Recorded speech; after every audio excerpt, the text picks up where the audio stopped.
days you work, one whole day to play. Come on, everybody, wear your roller skates today. It's Saturday, Saturday, Saturday, it's Saturday, Saturday, it's Saturday, Saturday, it's Saturday,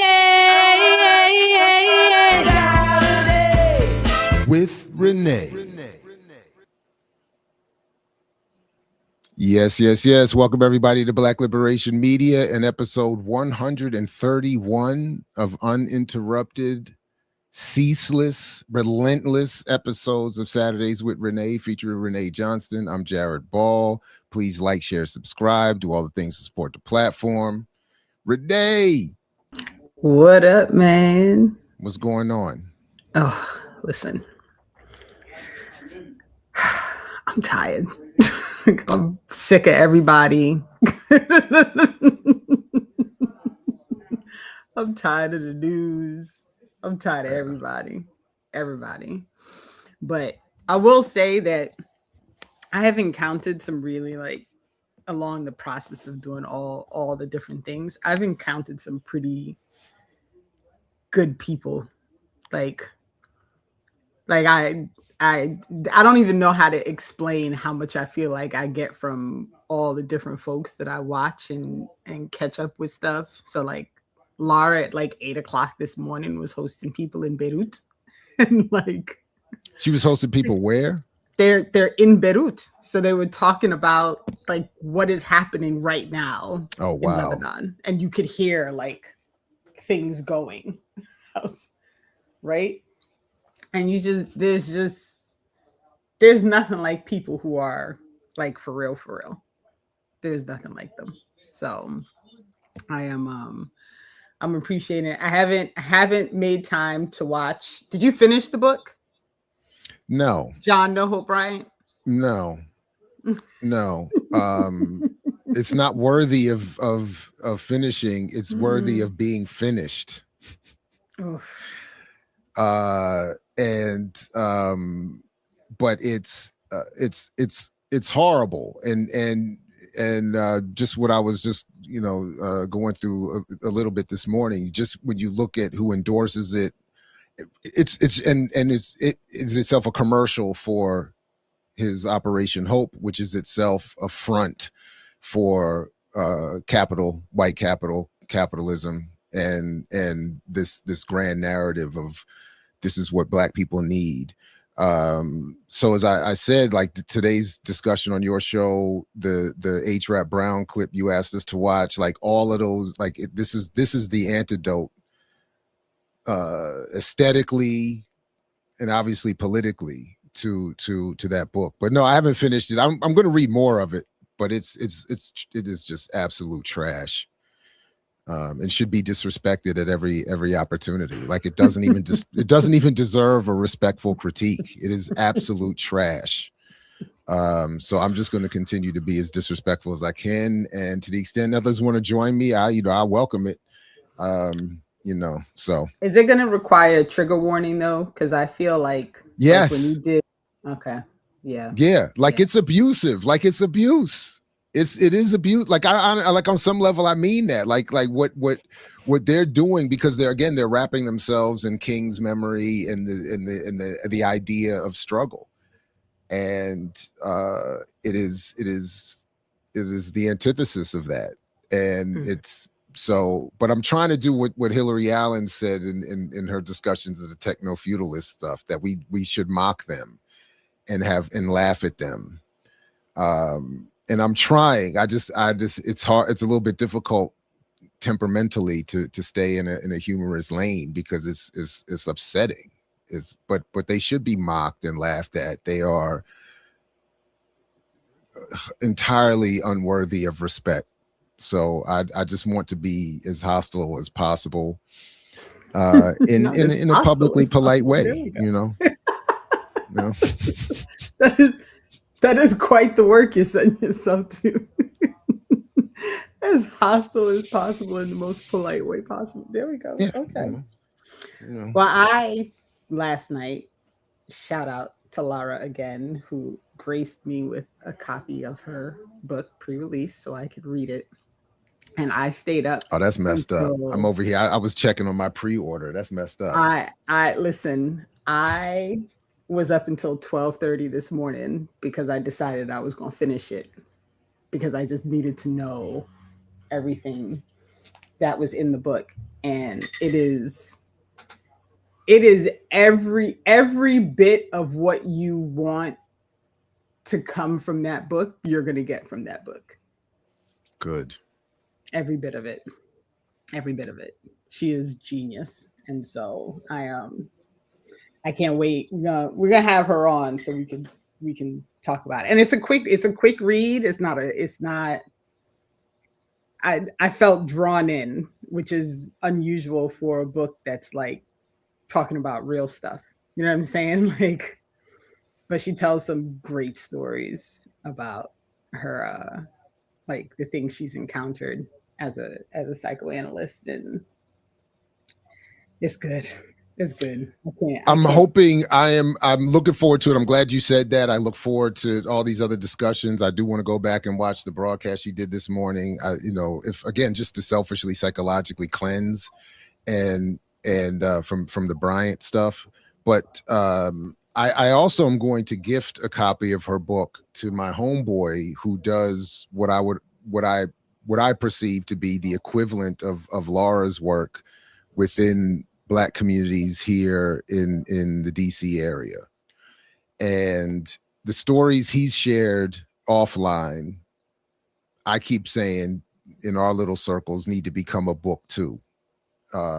So selfishly on that note, I'm going to share her book with him and be like, look how dope this is. And, you have a contribution to make as well. Yeah. So, yeah, there's so many. Poor Stephen, I feel your pain. One to be read after another. Yeah. There's so many.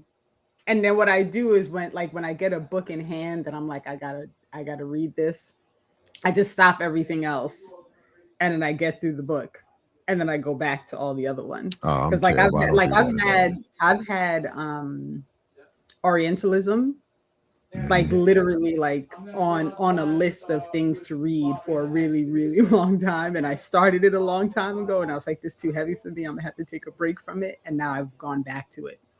I've got Western Marxism going. Who paid the pipe? I still got to go back to that. Yeah, I don't read straight through.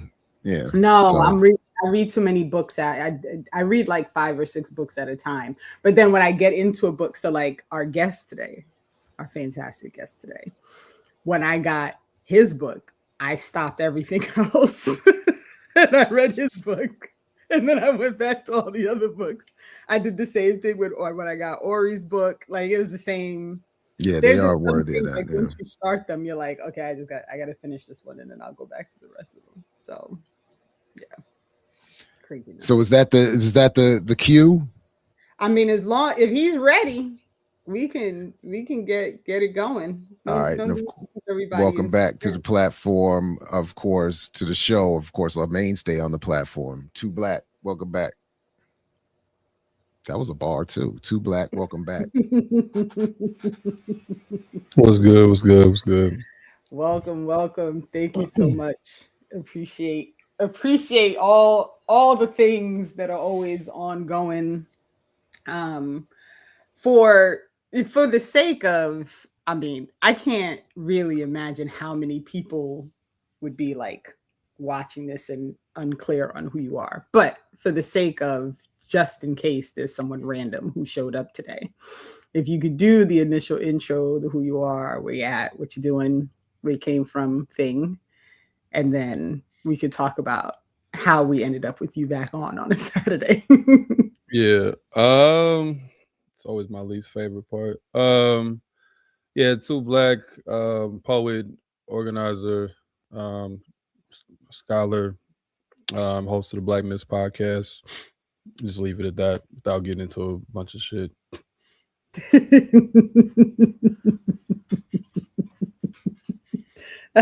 That's so classic you, literally. So was this like 2 weeks ago? I think like 2 weeks ago you were in the chat. And yeah, I just so happened to be up for once. Yeah. Yeah. So we were like, you wrote in the chat, literally, you wrote, this is what H. Rap Brown was talking about with Militant Blackism. And so I text you and I was like, okay, we need to talk about it. Like I need to understand this more. And so you sent me H. Rap Brown's speech. And of course, like as always, it's bars, but there's so much there to dig into. So I, of course, was like, well, you got some time in like 2 weeks. Jared never really cares who I invite on. He's like, do whatever. So that's how we got here, which is literally this ongoing conversation that I've been having with Jared, that you have on your show, that I have with my mother, like this ongoing conversation about representation, what it means to actually be revolutionary. Like, what is this? Like, I'm Black and I'm proud. Like, what does that actually mean in real struggle organizing senses? And there's a whole set of conversations that can come from this. But I mean, we had initially started thinking we would do a show talking, like the civil rights. It's at the anniversary of the assassination of Martin Luther King Jr. So they were, but as I really thought about it, part of the problem with a lot of movements is exactly what you wrote about in your book. And shout out for people who have not read The Laundering. You have like there's no words. You have to read it. But this whole idea of Laundering Black Rage, if there's, for people who don't know the title, if what comes out of organizing and fighting is representation, like what have we actually gotten? Right? If what comes out of it is Black capitalism, like what have we actually gotten? So why can you talk to the folks first about what this concept of militant Blackism actually is first, and then I guess we can go from there. Yeah. Let's see. I want to pull that quote up. I'll get to it later, but I got a transcript over here. So yeah, I guess to start out like with who H. Rap Brown was, just to give people a little bit of background, just not assuming everybody knows who eventually becomes Imam Jamil Al-Amin. H. Rap Brown was he was most known up to that point as the SNCC chairman, Student Nonviolent Coordinating Committee. He originally joined because his brother, he was around Howard, and his brother went to Howard, and that's how he originally joins. At this point, SNCC is at its more radical phase. This is 1967 is when he becomes chairman. So they've already proclaimed, Black Power. They attempted to do a kind of joint merger with the Black Panther Party. It was only so successful, but it's still a lot of interesting things came out of it. He first became known, I think, probably to a lot of folks at that time because he went to a meeting at the White House with President Johnson. And if you read his book, which I have a whole interesting story about that book, Die Nigger Die, this is autobiography. And he calls out Johnson for not providing protection to Black folks in the South when they were organizing in Selma. And I guess everybody else in that meeting was shook. So he was like the only one that like calls President Johnson out and becomes known for that. If you talk to like Black liberals and folks who didn't like him, like what's that dude's name down in South Carolina? Dr. Ball's uncle, what's his name? Oh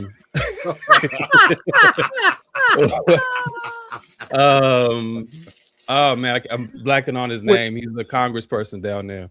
You know what I'm talking about. Meeks. Nah, the old black man. Oh, shoot. That he gave the nod for Clyburn. Biden. Oh, Clyburn. There you Clyburn. go. That's what I'm sorry. That's Yeah. that's who I was thinking of. Not that. My bad. I had his face, but the wrong name. My bad. Right. Yeah, Clyburn, or CBS. Dr. CBS calls him Clybum. He's always talks about burn, baby, burn, and H. Rap Brown and the riot law. Even though the city that H. Rap Brown was in, Cambridge, Maryland, where he was accused of inciting a riot, so that people create these. There was like riot laws created after it. But he also gave like some of the best speeches, ever. He had a great analysis. He was right there, at the peak of the time. So the speech we're referring to, I went and tracked it back, was done in 1969, October 1969 at Long Island University.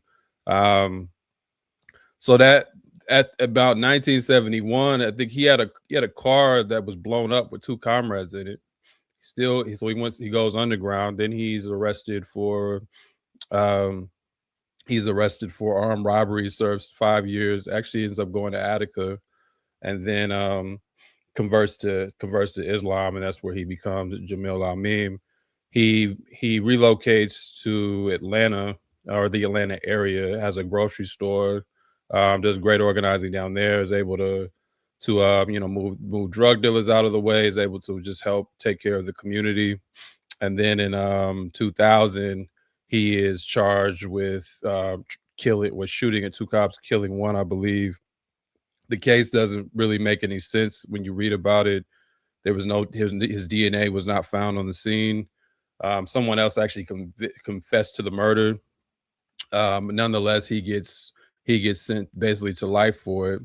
And then eventually he's locked up for so long they have a gag order where no one's even allowed to speak to him. And then he just passed here recently, like at the end of last year. And then in February, I'm giving a very truncated history for those who know more. Forgive me, I'm just trying to give people some sense.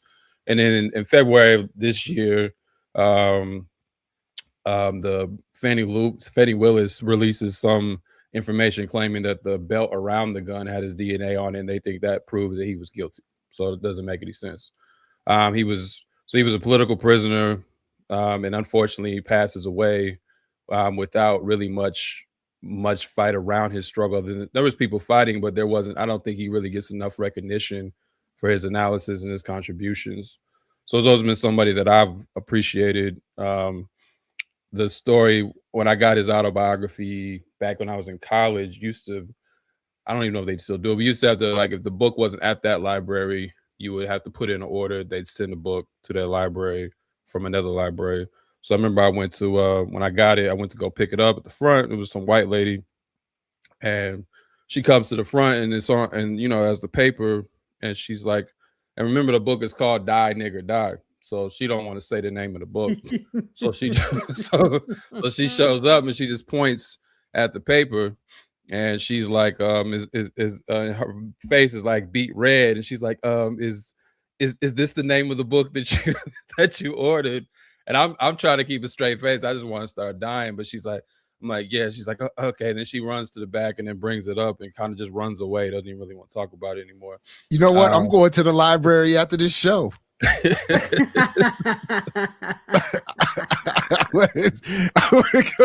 want that. I want to see. Yeah, no, my bad. Go ahead.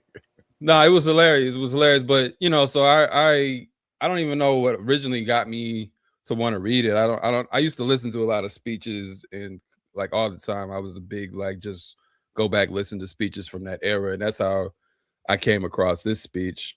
So he was part of this longer Black radical tradition. And I do want to shout out my organization, Black Alliance for Peace. Today is our 9-year anniversary. We're trying to carry on that tradition in the Black radical, or the radical Black, peace tradition, anti-imperialist position tradition. So just to give people some backdrop to like who he was. But his analysis was rooted in revolutionary nationalism. It was rooted in class analysis. It was rooted in dialectics. So this speech, Militant Blackism, I don't know if we have a clip because I think it's better hearing him say it. I mean, I have it ready. I don't have if you got a particular moment, or I don't have anything, but I just gotta find and by the way, folks, the link is in the show description to the speech if folks want to obviously see it for themselves in its entirety, share it. It's crazy how relevant it still is, and how many of those same mistakes we are still making. Yeah. And it's also a good reminder, to Two Black's point, that Jamil Al-Amin was under supported and under commemorated and underappreciated for his speaking ability as well, and his analysis. So yeah, definitely. Should have wrote the time codes down. You have which there's also like several links to this, so I ended up using a different one probably than I sent y'all. There's one, I made a note of one moment. I don't know if I'll have it exactly. I mean, I don't know that you could go wrong even if you but there's one part. If you all come up with something, we can. But this one part I came up with is where he starts talking about as you'll hear the problem with by any means necessary and the approach to it. He's committing a revolutionary act against that company. So wherever you exist, you can exist in a revolutionary fashion if you are committed to revolutionary struggle. See, it's no longer adequate for us to say that we're going to have revolution by any means necessary. You have to begin to define the means that are necessary. You can't say struggle by any means necessary, because again, you're allowing cats to do their own thing. You allow a cat to say, well, I'm fighting the revolution in this way, Jack. I'm going to get some of the mayor's money. And that's how I'm fighting the revolution. You must lay down guidelines for revolutionary struggle. And to do so, I mean, I'm happy to let it keep going. I just, noted that for my own narrow purposes, because that seems to be so much of the approach around Black capitalism and so many other things. Even I think some of the narrow definitions of collective economics and cooperatives, it becomes something else without some clarity ideologically, which is what he was ultimately calling for. But let me know. I mean, I'm happy to push play again or find another moment or whatever you all want to do.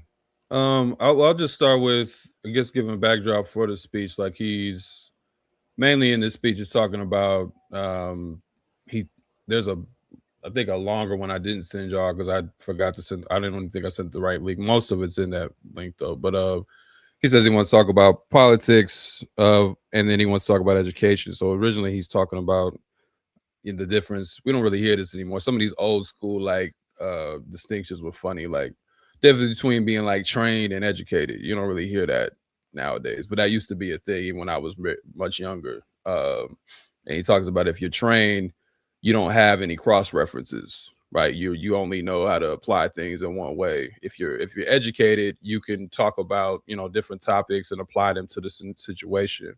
And then he starts talking about individualism, which is I think is what at the heart of when we're talking about militant Blackism. He starts talking about individualism and this saying going around, do your thing, or you're gonna do your own thing. So that even what you just played, he's saying like when you just say by any means necessary in that context, you're just giving people a means to go do their own thing. So so you're like, well, I can my revolution is I'm gonna go get the mayor's money, and that's how I'm gonna do my own thing. Or my revolution is Black capitalism. This is very like postmodernist kind of approach, which was just starting to get popular around this time. I'm gonna do my own thing, Dr. Boss. I'm gonna start a business and I'm gonna do my own thing. So it's like that kind of is a backdrop. Black joy. Right. So it just becomes a thing, the subjective position of anything that I deem to be, Black and radical from my own individualistic perspective is like contributing to this so-called revolution or the progress of my people.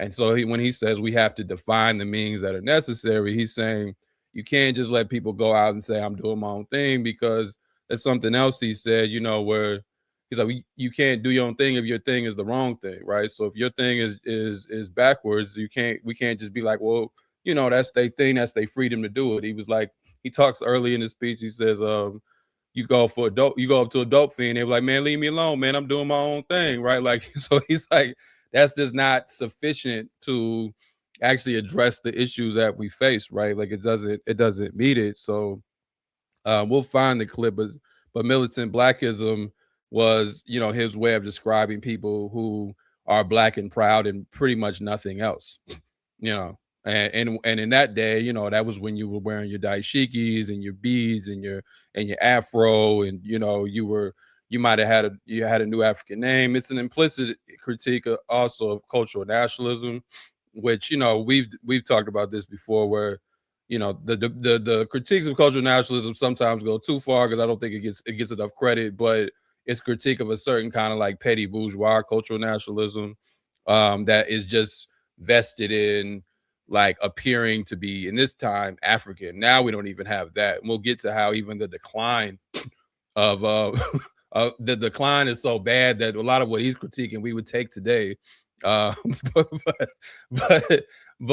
I'm saying there was just this, my identity, I've reclaimed my heritage, and then that's somehow going to like deal with all the other problems in the world, right? So we see that today, even though it's not expressed in the same way. People aren't really embracing their African side very much anymore, but we see it expressed in other ways where, I'm Black, so I don't have to, I'm going to let white people handle the problem because Black people are tired and we've had to deal with enough, right? It's more defeatist today, or Jay-Z, my presence is a presence, or my presence is a charity, and I'm in the room, and because I'm Black and I'm here, like that solves all the problems simply by the fact that I am Black and alive and breathing and in a room, and I love myself and I love my people, and it can just be abstracted to being whatever you want it to mean, right? So like militant Blackism he's actually saying in the speech that it is not an ideology. He's like, we have to move beyond our dashikis, our beards, and our beads, is what he actually says, right? And so in today's terms, whatever people define as being pro-Black, another useless, empty term that doesn't really mean anything, people just get to do their own thing. So I'm gonna start a social media page and I'm gonna give y'all Black history facts, and now I get to launch past any organization. I'm going to start a page and I'm going to talk about Black hair. Now I get to launch past any organization and I get nominated to be a leader. And that's what we have today, where people just do their own thing, and it's way worse today than it was then. But that's why I think this speech is so interesting, because it's in 1969 and he's clocking a tendency that has only gotten worse. Way worse. Like way worse. And it is sometimes I question my like logic in sitting and listening to Two Black, because it makes me want to like throw my computer out the window when I realize how absurd things have gotten. But this idea of the individualism of exactly what you just explained. Like, I'm gonna start this podcast where I talk about Black hair, and now I don't have to worry about organizing because my Blackness is gonna be the thing that allows me to capitalize. And then people so focused on getting their bag and showing, like, this idea that like if you have your bag, then somehow it's beneficial for the entire Black community, right? Like Jay-Z's, I couldn't even watch that interview because the little bits and pieces that I saw through Jared, I was done. I was like, enough. Like, we've gone from, you need 51% Black ownership for it to be a Black business to you just need to own a portion of 1%. And now it's a Black business. And this idea, the hubris of representing yourself as the thing that like proves that Black capitalism works, right? When everything about what he has done nothing but destroy Black communities. Like, I will never, ever, ever forgive Jay-Z for his role in destroying downtown Brooklyn and kicking all those Black people out of their houses so that he could help white people build an arena, right? Like, he, like, fuck him for real, like, all the way, right? Like, done. And so I guess my big question, and I want to make sure that we give space to this, is like combating that, right? Because there are so many people who, in capitalizing off of Blackness, are perpetuating this idea that that's enough, right? Like, pick whoever you want to pick, right? Who's out there as a Black person who's quote unquote made it, who nothing that they've made has been any benefit at all to Black people in general. And how do we work towards, like, reminding people, like, for all that Jay-Z has made and whatever you want to talk about, like him doing whatever with music and all these things, like, in the end, he has helped to continue to build a corporate system that does nothing but abuse Black people. He managed to help kick multiple Black people out of their spaces so that he could help white people build. Like, all of the, like, how do we make sure that people understand that part of the story and don't get caught up in, well, Jay-Z's a brilliant rapper and now he's a billionaire? Can I, before you answer to Black, can I play? I think I found a part where Jamil Al-Amin answers this in that speech. Are you muted? You're muted. The Militant Blackism part? No, I found this other part. I can come back to that. But can we, if you can play the Militant Blackism, then play the next part, just so people can actually hear him say it. It's at 12:45 ish.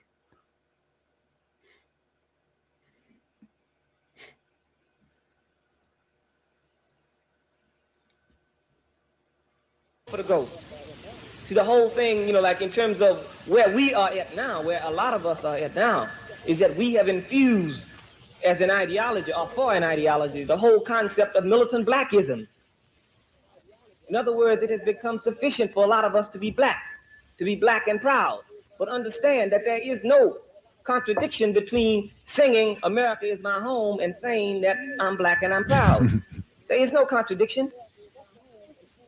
So a lot of us are just at the point where we are Black and proud. That's not sufficient. We must go beyond our dashikis, our beards, and our beads.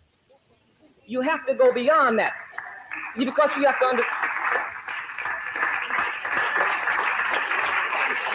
understand that what happens in terms of a country of this nature is that you cannot talk about creating something until this thing has been destroyed. An old principle, the first principle of physical science, says that two objects cannot occupy the same space at the same time. So you cannot build where something exists. You cannot talk about building where something exists. And a lot of us are just at the point where, you know, like, we in our dashiki bags. But understand, you have to go beyond that. What you gonna do if the man come to your house and you ain't got nothing but a dashiki? You gonna beat him off with the dashiki? You gonna butt him with your natural. So that says to be Black does not ensure survival. Just because I'm Black does not mean that I will survive what this man has to put down. So we have to be, you know, aware of that whole thing. That Blackism is not an ideology. And people can be Black and be individuals. A whole lot of dudes who were screaming that they were Negroes are now Black and still doing the same thing.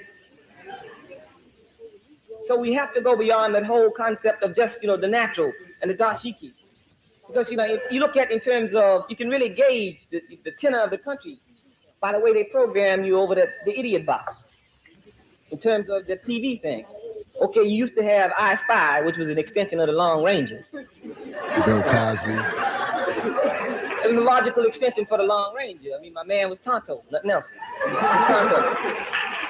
But then you look today, what you have on TV today, and on the radio, you got the dude in the blue dashiki, the Newport dude in the blue dashiki. On the radio, commercials. I mean, this reflects an air of militancy. This is a whole new thing. White folks will co-opt dog shit, man, if it's to their advantage. If that's to their advantage, they will co-opt it.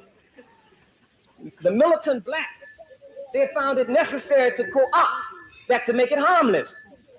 So they will show you the militant black. They show you a dude on TV. This dude, look at, he can't do wrong right. This cat can't do wrong right. But he's a militant. He's a militant. He's standing there, he got on all his uniform. He got on his uniform and everything. He's talking bad. He's whooping. But in the end, whose side does he come over to? He said, well, yeah, this is my country, baby, and yeah, you know, and I was going the wrong direction. I mean, the man programs. He programs. He's always wheeling and dealing, man. And you have to understand that the way he trains people. See, he trains people. He trains you to act a certain way. He will train you to be good black figures. Because he has conceded blackness. The first political victory that black people won in this country was the fact that they said that we are black. They established the fact that, you know, we will not be recognized as Negroes, we are black. The man said, wow, Jim, you know, okay. He said, you know, we'll concede that. We concede blackness to you. But we will not concede revolutionary struggle. We will not concede revolutionary nationalism. We'll concede blackness because then he still can sell that program about, you know, like the whole thing of integrating. The whole thing of blacks integrating with whites. He just changed the word. He quit saying Negroes.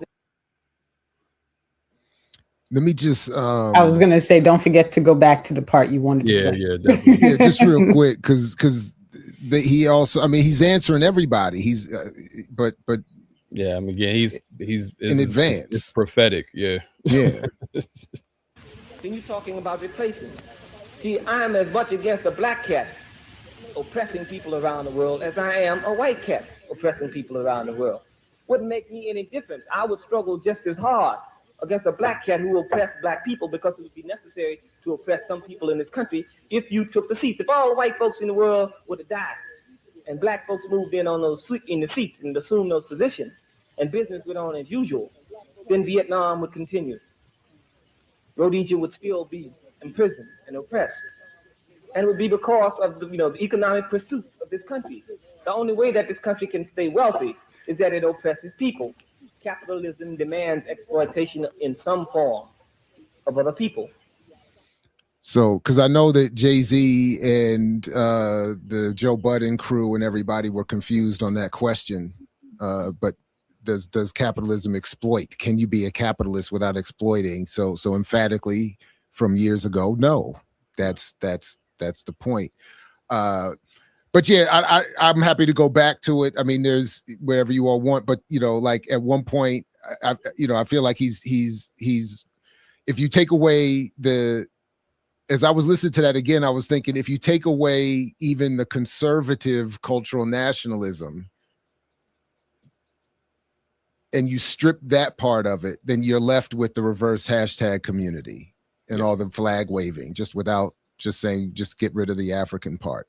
Yeah. And then, he at one point he talks about the pessimism, what I thought would have been a very Afro-pessimistic type of comment, where he was asked, is there political salvation for black people in this country? And he was saying, and his point was no.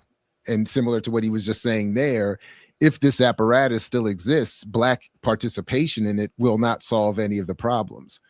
So he was, and much like I've heard in those versions of those arguments, he was calling for an end of the world, as it currently is constituted. So anyway, there was just so much prophetic prophecy in that alone. So yeah, I guess to try to answer Renee's question, there's another part. We don't have to play it, but He talks about, you know, he's talks about an era of organizing people will go into the Black community with the program, and they'll try to impose their program on the community.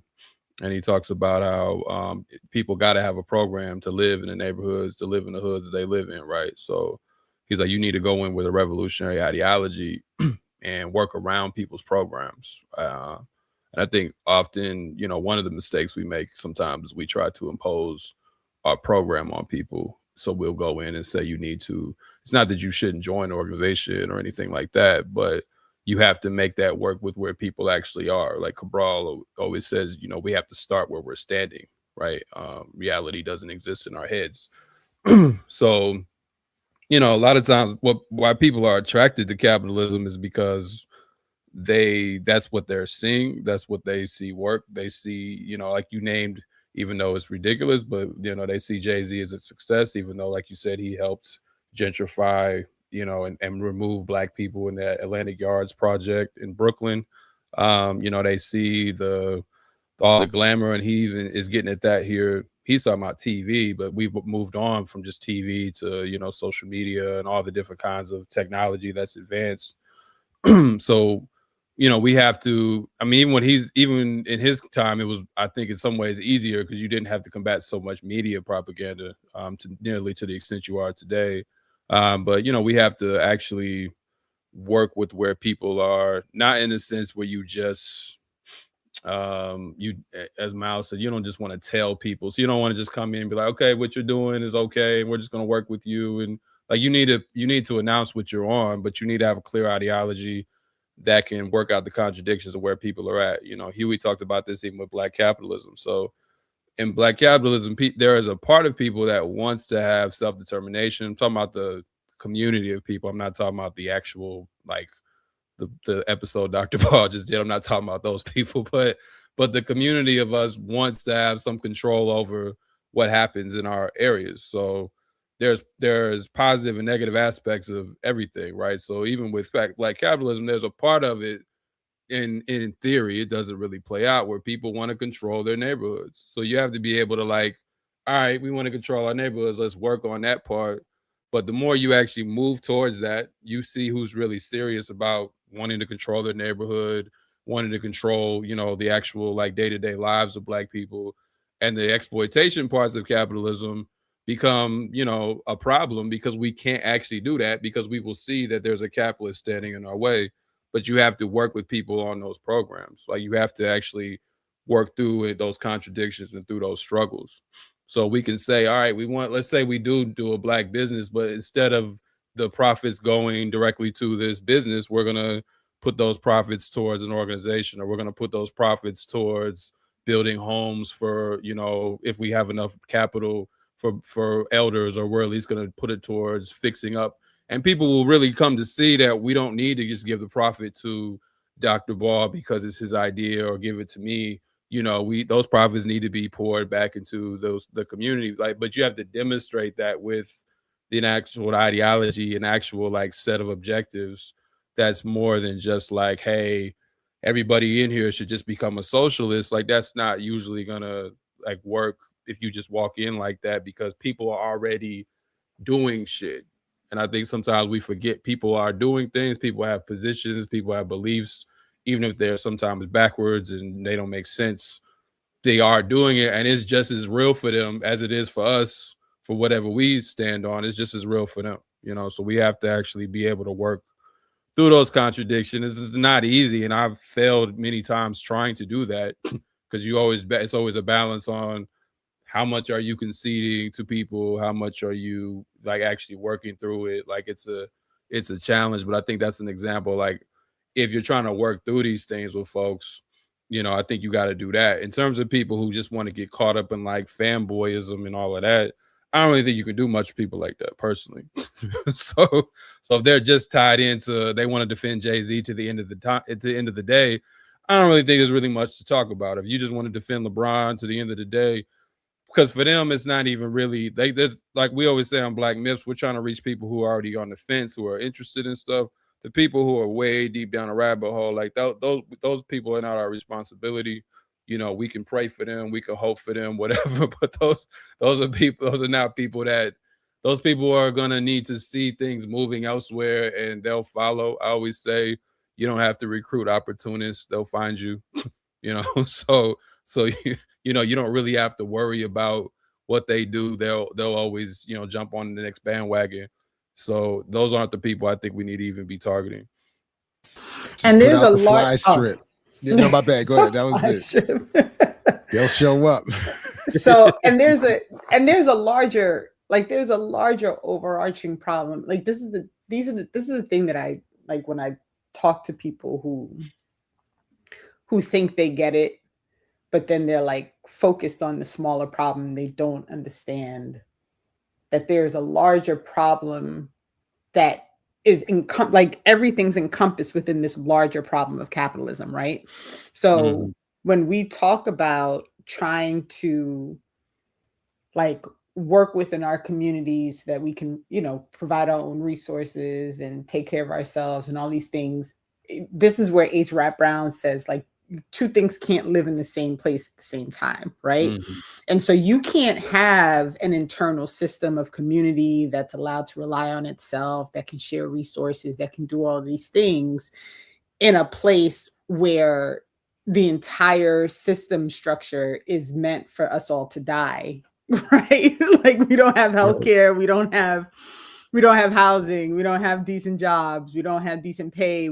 Like, all these things are all like built within itself. And so, you know, one of the struggles that I find often is like people are so, they're so obsessed with like getting the little thing, right? Like getting the representation or getting the bill that allows like a small portion of the country to be able to eat, like, you know, like all these small things that aren't small, but at the core of it, like, they all only exist because we have a larger problem that no one is really paying attention to.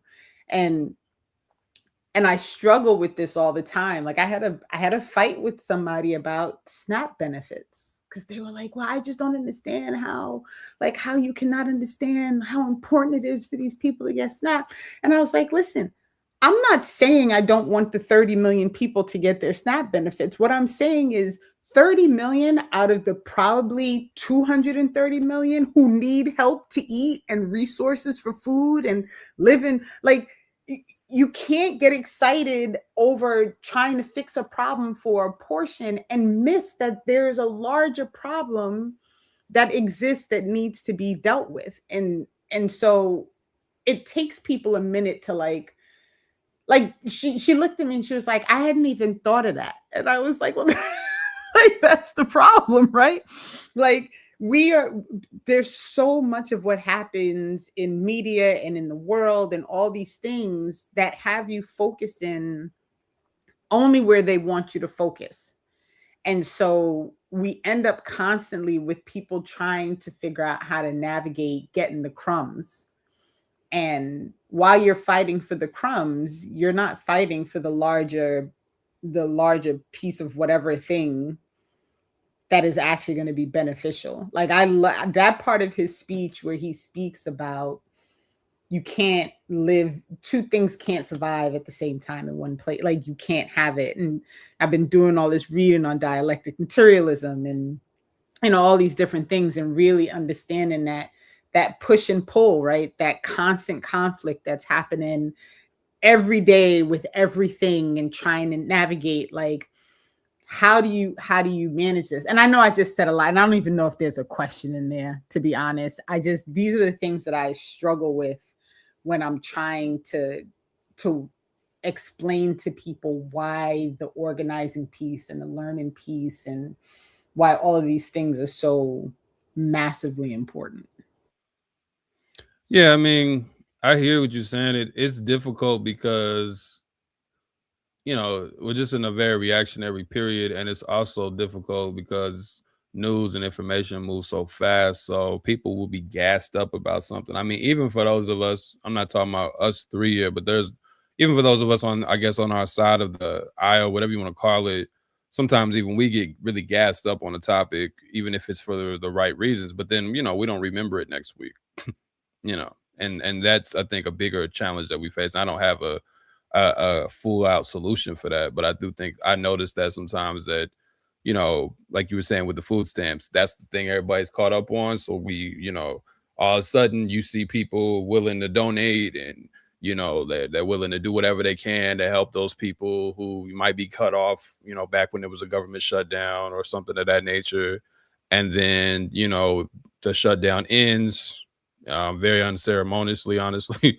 And then, you know, we don't even talk about it, right? And then Venezuela happens, and then we're like, oh, Trump is bad. And then Iran happens, and, you know, and then that gets boring for people, you know, and then gas prices go up, and they're like, why do they go up, right? You know, and there's no sense of like why any of this is happening. It's like, that's why, I mean, it's very reactionary. People are literally just reacting to whatever is happening. There's no filtering mechanism. There's not a lot of processing as to what is really going on. It's just, this is happening, so this is the thing. So I think in a lot of cases we're facing, people are not really even sharing their own thoughts. You know, I think people are kind of just parroting what they're hearing, what they're told. Like they don't really have a lot of clarity on their position. And it's not even to knock people for that. It's like, it's hard to do that when they're just you're just constantly being bombarded with the news and new information all the time.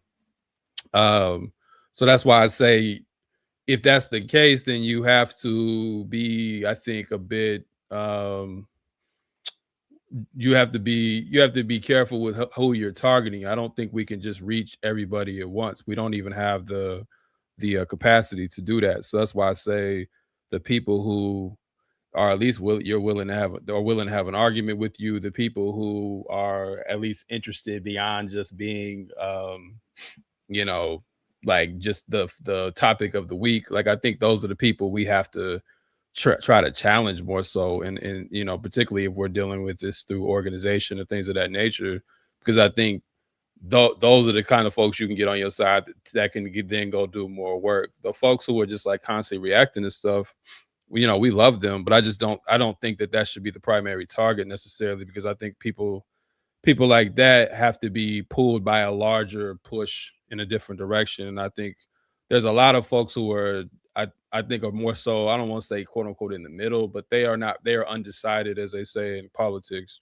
And I just think those are the people that, you know, we need to target. And then we also need to actually discipline our own forces better. You know, like the people who claim to believe these things need to be better disciplined and better organized as well. You know, like that's how I approach it, right? Because I think otherwise you can get really dragged down in like just the madness that's out there, and trust me, there's plenty. And we can talk about how it's gotten even worse from this speech, but you know, from the time of that speech. But I think that's, for me, how I like to think about it, because I think some people you can move through certain contradictions, and others I just think you have to admit that there's too much time that it would take to even get them to a position that's even worthwhile, you know. So this is I don't know how this figures as a response or an addition to what you were just saying, or what you both were just saying, but it occurred to me that this week, so again, I teach, just if anybody's not remembering or aware, I teach at Morgan State in Baltimore. Most of my students are working class, Black America, African diaspora folks. In my intro to Black Studies class this semester, we're reading Blood in My Eye. And I had to realize this week in a conversation with some students that if I hadn't been this clear already, that I'm doing it as therapy for myself because of what Too Black you're just describing. That part of my therapy, part of my reaction to moments like this is to just dive deeper into the ideas I like most. So I come into class, and I'm in general try to be this way anyway, but I'm more like, I'm just more amped. I come into class, I'm sitting there the other morning, and I'm seeing the vibe and the students. It's just, again, one of those days. And I said, so what's up? I said, are you all right? One student right in front of me said no. And then another student said no. And it wasn't even like I'm okay, like I'm all right, it was no. And so I was, I'm saying, so what's going on? And it was a lot of the response to what you're saying. They were talking about the world was really it. It didn't even start with something personal or the university. It was like, man, the news, it's like, it's rough out. It's like, and then they got to then my own stuff and this, that. It's like a lot going on, Longer story short, I end up having a meeting with who I'll just for now describe as an organizer in the city. A younger person. I think it's relevant that they're younger. And they wanted to have a conversation with me looking for advice on some of the issues that they're dealing with in their own organization, some of which included concerns that some, after reading Blood in My Eye, had become too self-righteous and ideologically stringent, and which had caused problems within the organization. And this person was asking my advice, and I had to cop to it. I was like, I'm guilty of that, like historically, in terms of, like I've been guilty of that. I've been guilty of being in organizational spaces fresh off of reading George and being like, nah, man, y'all not doing that. Program is whack and you're whack and that doesn't. So I had to cop to it, and longer story short, what I'm really just saying is I just was having these moments of younger people in spaces I'm working in, saying like we're struggling with a variety of what you're describing, looking to me in moments for some solutions. And in this one conversation, I had to admit, I said, listen, this is a bad time to ask me, but I said, like. One of the issues is that, unfortunately, this is not guaranteed to go away just through chronologically getting older. Mm-hmm. That unfortunately, some of us at this age and older are still doing these same things, variations of these same things. But I was saying, and it did end, an encouraging moment, saying like, but at the same time, this is why we have to be kind of what I was, maybe, channeling Brown, Al-Amin, saying, we have to be ideologically clear. We have to be more honest. We have to be ready to, be committed and struggle and come back again after we fall down and this, that, and the third, and find other places. And then, by the way, one other person asked me this week some advice, and my suggestion to them, based on what they were describing, was don't be in such a hurry to start something new and start a new project.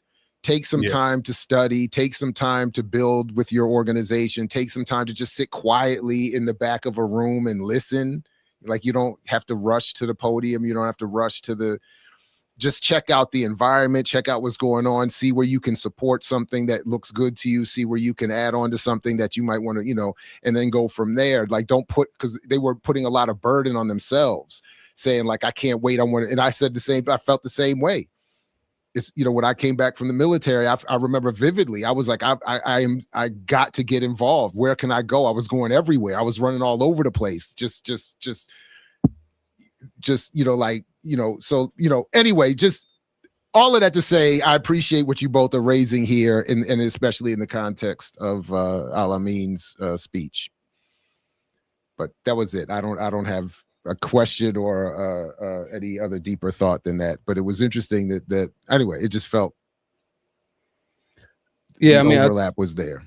I think the point is to overwhelm people. I mean, there's the term information overload, which was in a book called Future Shock. And it basically just argues that the human brain is not actually built to deal with all the things that are coming at it, in this current era. And it's interesting, that was in 1970, the year after the speech that we're referring to, and just more and more, like, that's the point. So that's what I'm saying, like, people, I don't think there's just so much information, there's so much analysis.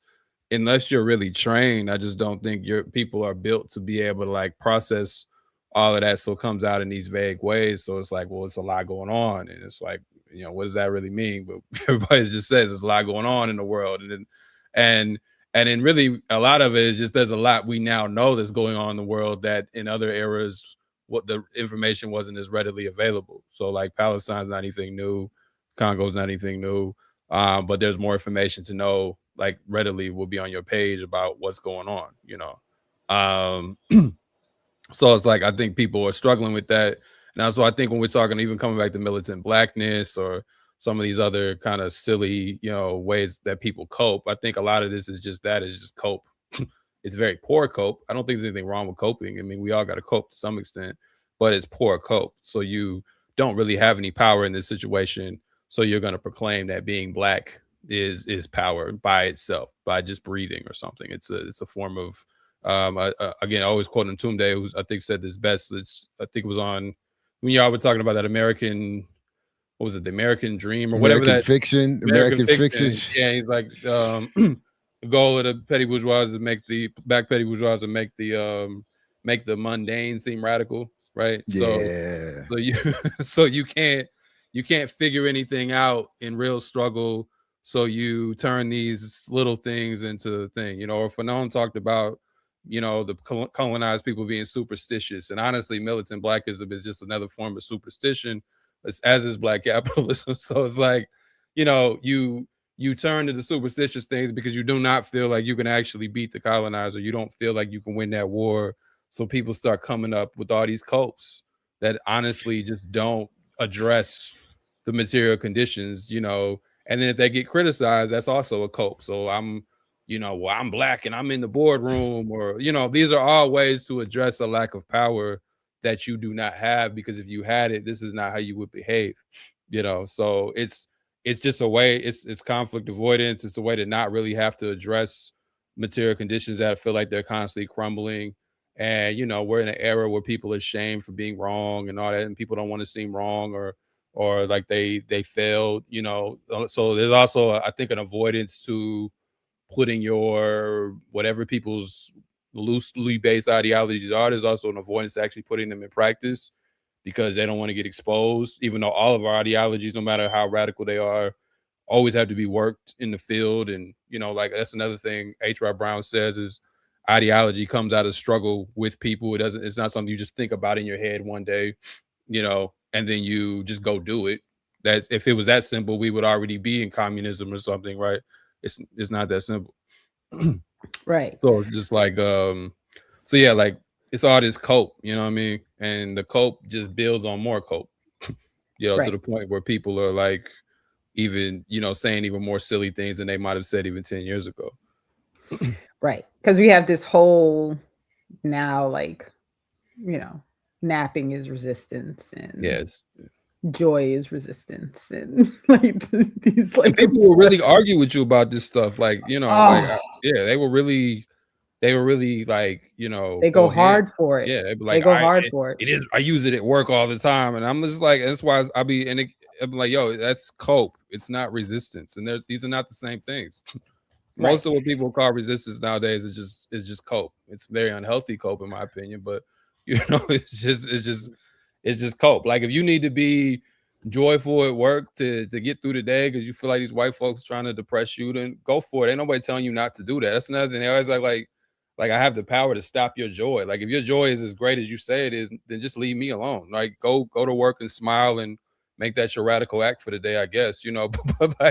But there's a way that those people are very defensive, you know, when you call out their cope, which I think speaks to why that's what it is, right? Because they, like, if it was really resistance, you would just keep doing it. You wouldn't be like, yeah, this is black joy and you can't take my joy, and you know, and it's like, just stop, you know. And then they'll quote somebody that wouldn't even agree with this, right? Like somehow Huey gets brought into this, or King or somebody gets brought into this, you know. And it's like, this is your personal problem that you need to leave to just that. We don't need to make this a big struggle. I mean, in Indianapolis, to bring it home where I'm at, I went to an event. I was really just doing some investigation because I wanted to know. Sometimes I just like to know what people are on, even though I don't really rock with a lot of this stuff. So I was, and one of there's a foundation in the city, and a black woman is over it, and they were explaining why they started Black Joy Day, which is actually a thing here in Indianapolis. Very proud to say that, of course. Um, and and um, and they were just like, I was at work and they were talking about systemic racism and all of this, and I was like, we need some joy, and that's literally why we have this day, because you were, tired of hearing about the realities of Black people, and you like, we need some joy. So I started Black Joy Day. It's like, okay, and it's like, again, consider the class position. You're a CEO of a foundation that gives money to people in the city to do silly things like Black business stuff and all that. And while, I don't want to air too many things out, but while some of these people are embezzling that money, y'all know who I'm talking about for those locally. But, but that's a whole other conversation. But I'm saying, like, but you're giving money out and you're just like, all right, we're gonna call it Black Joy Day, but you are admitting that this is just a deflection. Like, you don't want to hear about racism and nothing no more, so we need a Black Joy Day. If it was at least grounded in, some of the earlier scholarship on that stuff, like if it was at least grounded in, like, okay, we need a day of affirmation and things of that nature, I don't think we need to call it Black Joy Day. But no, it's just it's literally a day inspired by you not wanting to talk about the real stuff that happens in life. So we just need a day to not talk about it. Right. Like, that's what we're Can I, Renee, real quick, ahead, before you, I just want, because I don't want to forget, first of all, and then lose this moment, but Two Black mentioned the book Future Shock, and I have to big up one of the best video essays I've ever seen on music, the insane musical math of DJ Premier and Mos Def on the track Mathematics, where the book Two Black was talking about is referenced in rhyme by Mos Def, Yasin Bey, and brilliantly referencing this in its historical context, bringing it back to why the world is the way it was at the time this track came out and is the way it is today. So I just want to big up Digging the Greats. I'll put the link in the chat. I encourage people to check out this video essay to build on what Two Black was saying, and what may be, of course, one of the best combos in hip hop history, where you get Yasin Bey and DJ Premier, and it is some legendary, brilliant stuff. Like, really brilliant stuff. So from one poet to another, meaning Yasin to Two Black and vice versa, not me. That was it, Renee. I just wanted to throw that in there real quick. Sorry about that. I was like, yeah, he said Future Shock. That's Mos Def. All good. Two Black, did you want to add something before I? No, I mean, I'm a fan. So, most mathematics, that's for all the shit we talking about, Jay, and all of that, hip hop was, I think, for a lot of us, instrumental in some coming to consciousness. It doesn't complete the circle, but it was instrumental in something, And that's really the problem, right? Is like, and of course, Jared, now you're going to spin me in a whole other circle. I'm trying not to forget what I was going to say originally, but part of the problem is this is what they do. They allow you just enough for you to think something's happening, right? So like hip hop for a little while, really, there was a lot of conscious building, right? But then they realized, like, oh, this is popular. We can't let this be the thing, right? Like, it can't be the conscious rap that becomes the thing. Let's do something else. And everybody's already in love with the music. And then they just follow the music where it goes, even though the music has now turned to a whole different thing than what a lot of these people started out doing. Like I think about things like I just blanked on his name, from Public Enemy, being Chuck D. Part of the Chuck D, like joining that thing with the state to go be like a international, like, I just don't even understand how these things happen, right? Like how do you go from singing about Black cop to making up rhymes for a Black cop? Like how does this like, well, how does this? I mean, something H. Rap Brown said in that speech, we have to be able to, what I I can't remember directly, but it says we have to be able to appropriate ourselves to concepts, not individuals. You know. Yes. And I think that's one of the main things that helped me with. So Chuck D served what purpose he served when he was on the right concept. When he moved on, we move on. You know, like it's just like the concepts. Because he was saying that the individualism, he's like, the man understands he can't destroy the idea, so he tries to make it about the individuals, right? Because if you make it about the individuals, you can kill the individuals, you can buy them off, like we're saying. Can't kill the concepts though, right? So you can't kill the black nationalism that was once in Public Enemy's music, even if Chuck D thinks black nationalism is working for the State Department. You know, we have to just recognize that he's no longer in line with the concepts. You know, like I think we just have to. So the concepts are there in hip hop, and sometimes people flirt with them and they use them in their music, and then they move on. You know, some of them keep going.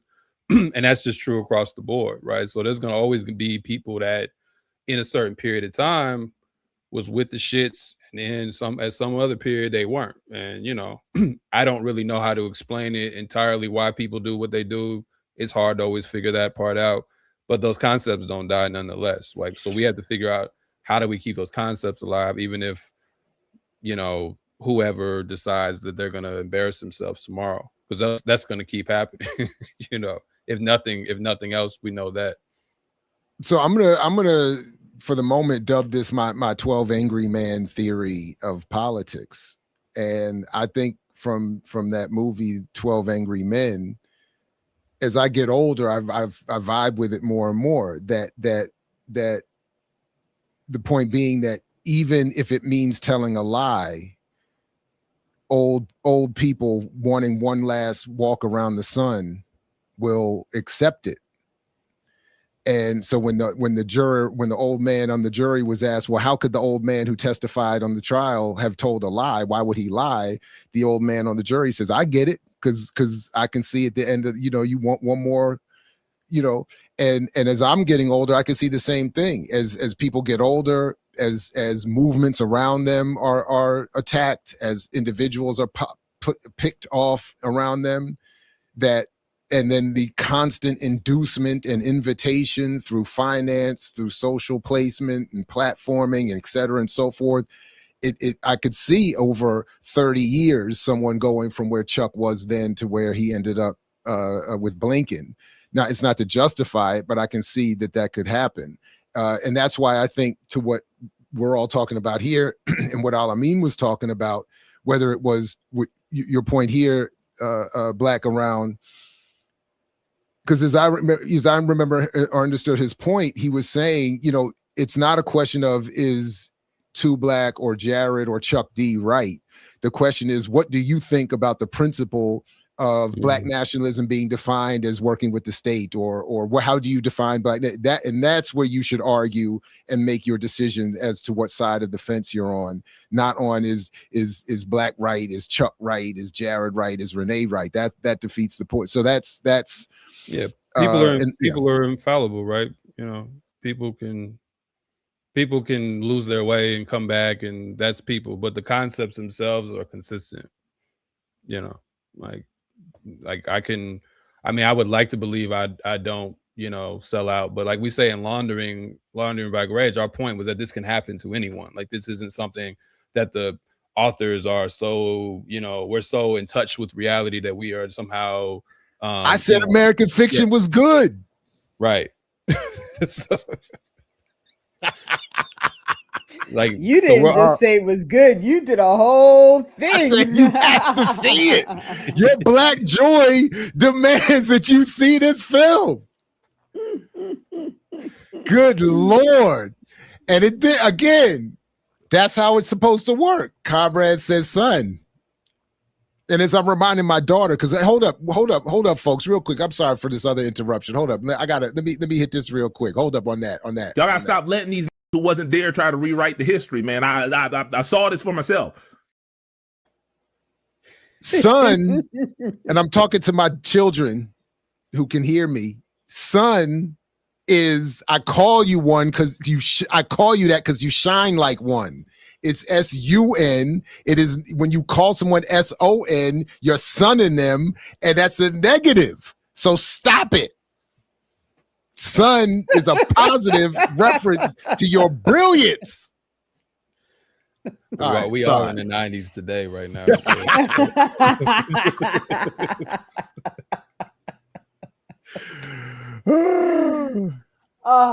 But anyway, yeah.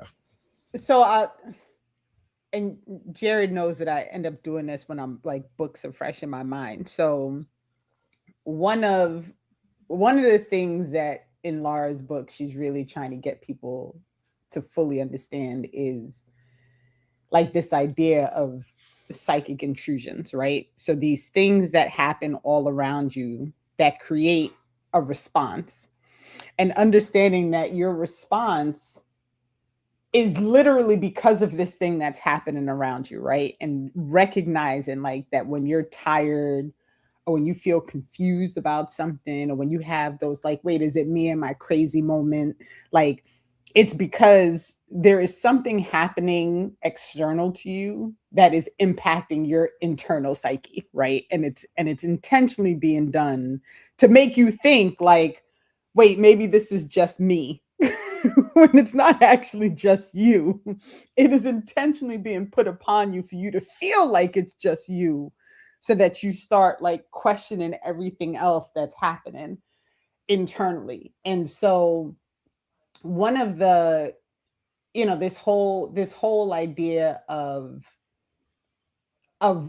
this like trying to fight back against the push towards individualism, and trying to fight back against the ideas of like, so the first example that's coming to mind, and I apologize if this gets y'all in trouble, but as the tether and the anchor baby and the parasite in the room, I know so we're gonna talk about this whole like nationalism, and we were here first, and we were here before the Native Americans, because I want my check and I don't want anybody else to get my check. Like this whole chaos that's happening because literally people have become so obsessed with making sure that their individual exceptionalism is recognized as something that's important, right? And so as a Black person who can trace my lineage back to chattel slavery, or, I guess now I don't know if this FBA group is denying that they have any history related to that. I can't even understand what the hell they're talking about half the time with this whole, like, we were here first thing. But like, when we're encountering all of these things, which at the core, just like capitalism, just like all these other things, it's all complicity with like the outside state, right? Like all these things are happening in part because they are working in tandem with a system that is set up to keep you oppressed, right? And I'm trying to navigate, like, I don't even know what my question is, because I get so frustrated by all of these conversations that are happening around me. I guess my thought process that I'm trying to get to is how do we address these outside forces, and maybe it's the same question, these outside forces that are clearly working in conjunction with all of the things that are oppressing us, while they're claiming that they're working against oppression. I don't know if I'm making sense, but like, when I listen to these FBA folks talk, because I have one that I just cannot get away from. He's like a bad penny. No matter like how many times I think I've thrown it out, like somehow he ends up back in my pocket.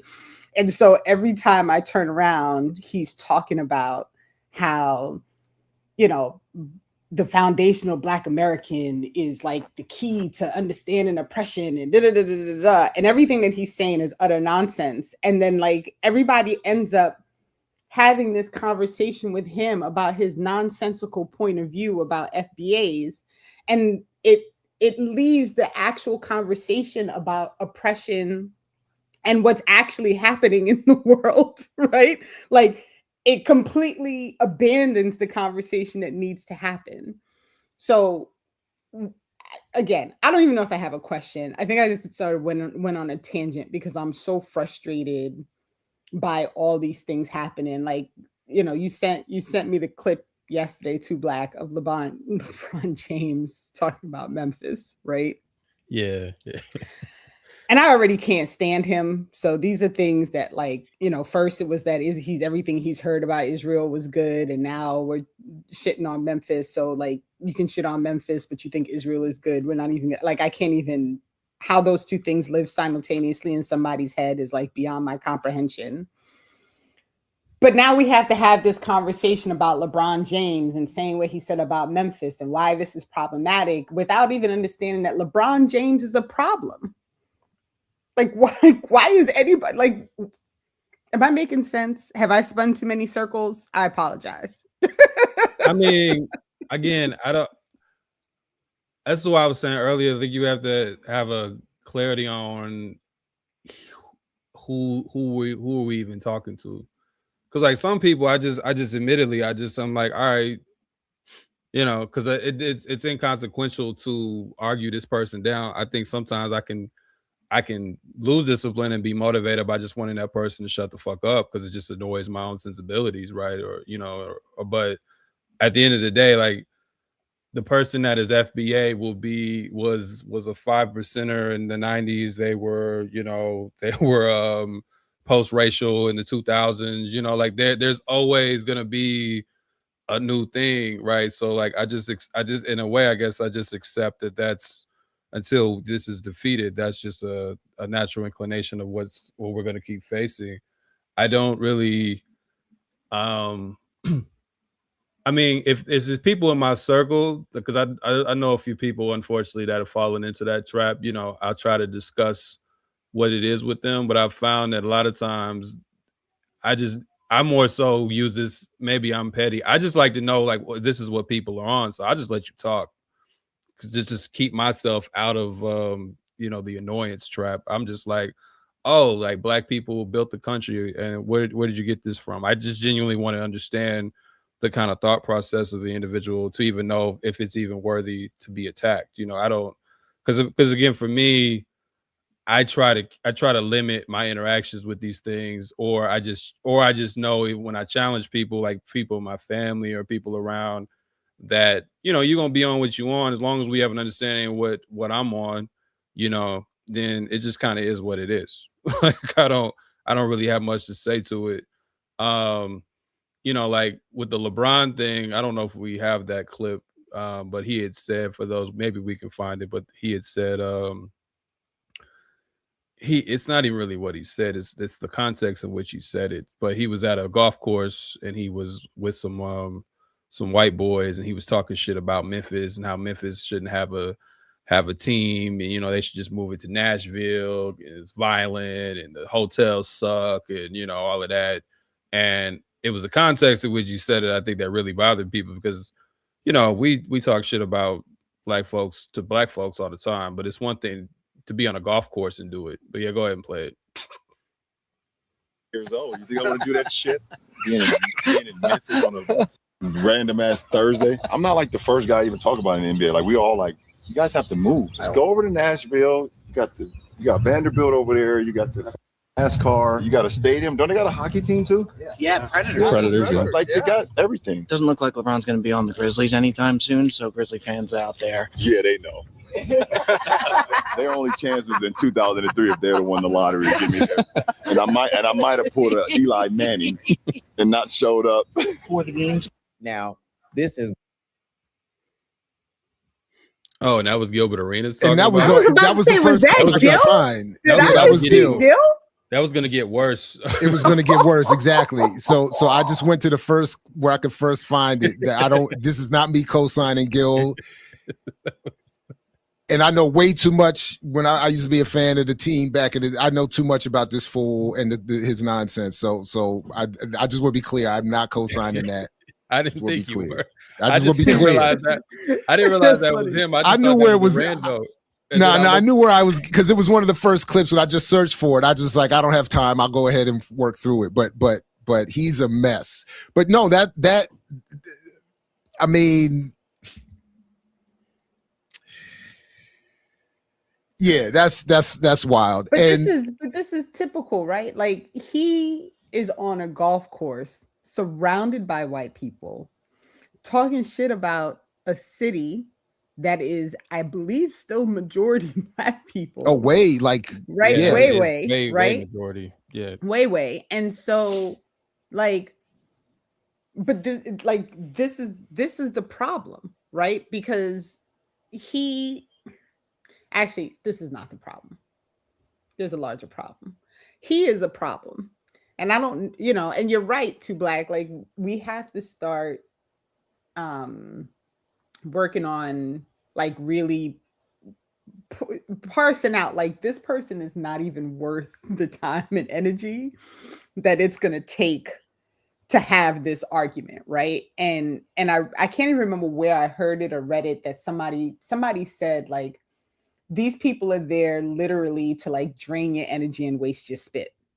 Like, that's their whole purpose. So don't give them that. So I appreciate that reminder. You're right.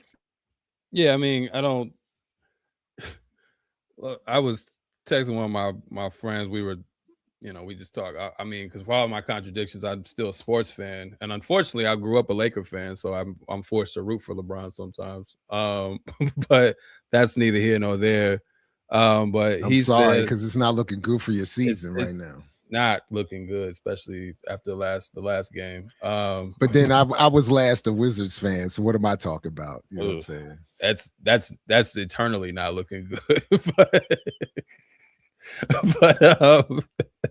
but he said, we were talking about what's LeBron gonna look like after retirement, because that's the thing about, I guess, if we're trying to get to the larger issue. He was saying he responded, he was like, he's a panderer that never developed a personality because he's always acclimated himself to people he was around. So a lot of these dudes are just empty suits. They don't really, because I mean, these athletes are bred from very early age, and LeBron actually is from the same city. My mother's from Akron, Ohio. So, and originally the same side of town that she grew up in. So I knew about LeBron a little bit before a lot of folks, just because of the family connection. He's from the hood like a lot of us, but he, like, athletes are just shaped differently. Like, and the ones who get on that scale, you're removed away from your people. Even there was a controversy when LeBron was in high school. They were supposed to go to a public high school. And there was a big controversy because LeBron and his friends at the time were, like, really good. They would have won the state championships and brought a lot of acclaim to the high school.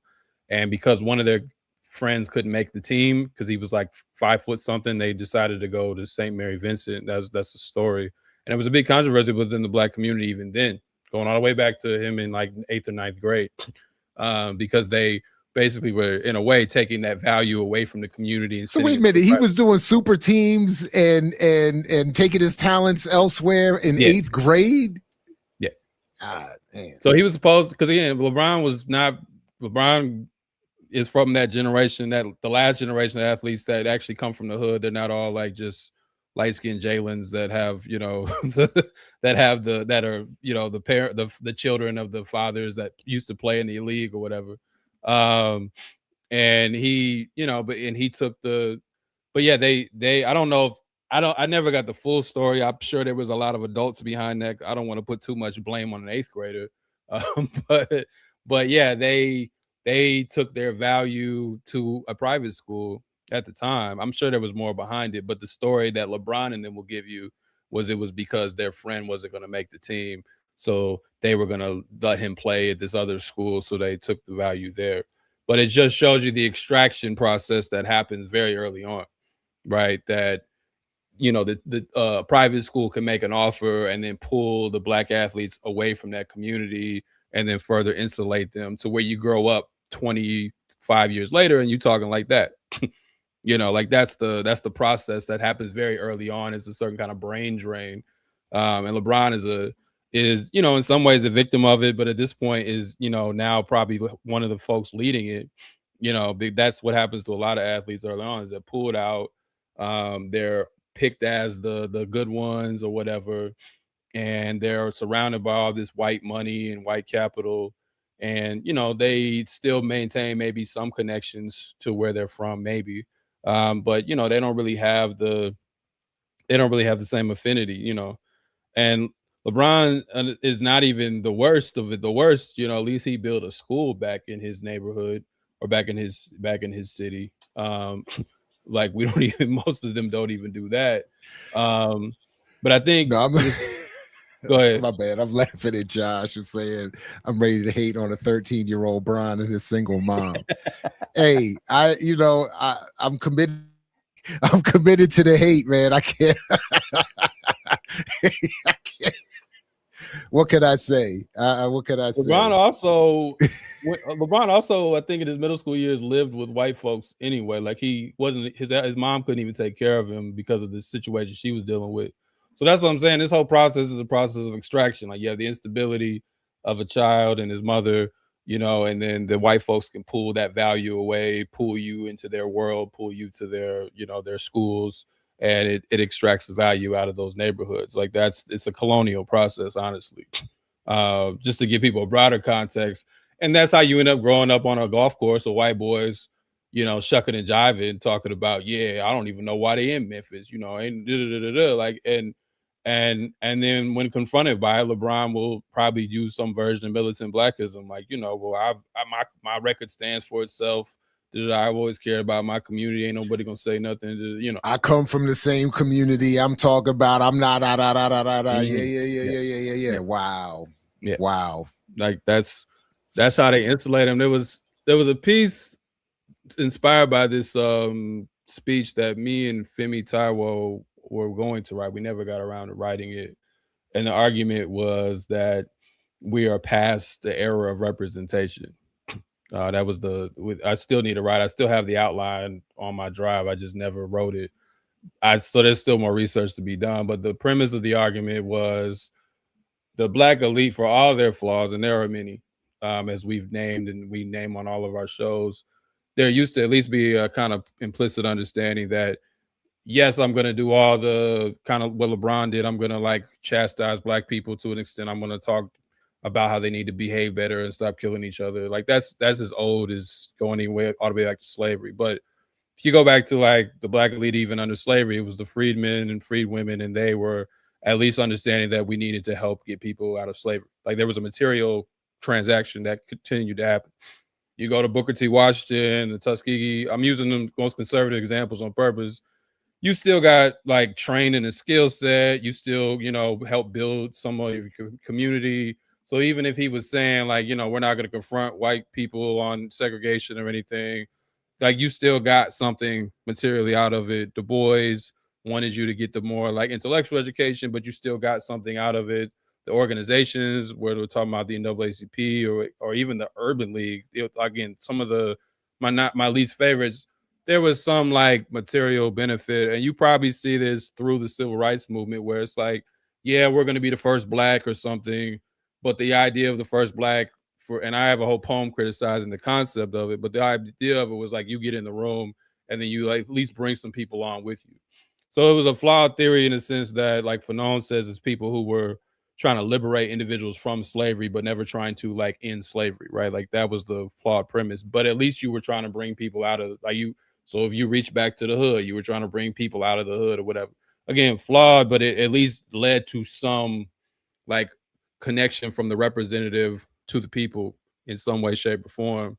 And then Lester Spence wrote a book called Knocking the Hustle, and he talks about the neoliberal turn in Black politics and how we go from like a more collective base, and this is what happens in the broader society, not just the Black folks, to this more kind of collective sense, to more like this individualized stuff that H. Rod Brown is really starting to notice even in the late 60s, where now problems and success are explained through your ability to work hard, your ability to make things happen, you as an individual, you have to inspire yourself. You have to build up your human capital, right?